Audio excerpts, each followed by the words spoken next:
So, Charlotte, we see a lot of new people coming into our Yep. Rose Society. I know you have some good advice for people. Well, we always recommend go to a local Rose Society group. And the best way to find it is go to roses.org. It's the American Rose Society, or put that into Google and do a search on it. They will refer you to a local society. If you have questions, you can even put the questions in there, and the questions are referred to consulting Rosarians in your location, and they will try to answer your questions.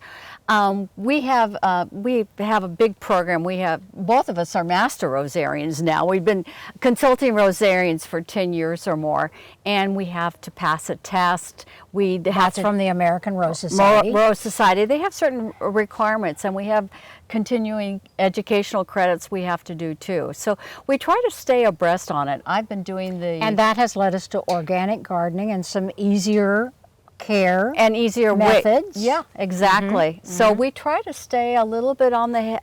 I do a lot of reading. I've been a Garden Gate reader since almost its inception.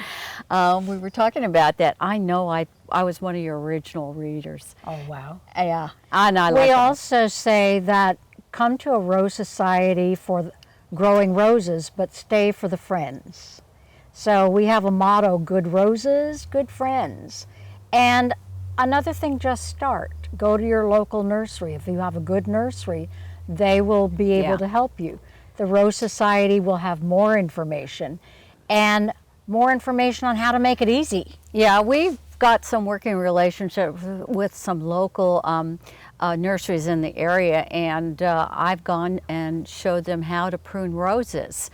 And we've answered some of the questions. Sometimes they have some issues and problems, and we will meet with them. Because we have some technical people. We have some people that, one of our Rosarians is an entomologist, and he loves plant pathology. So he's very much engrossed in that. And we have the UC Davis, they have a foundations program where they do a rootstock.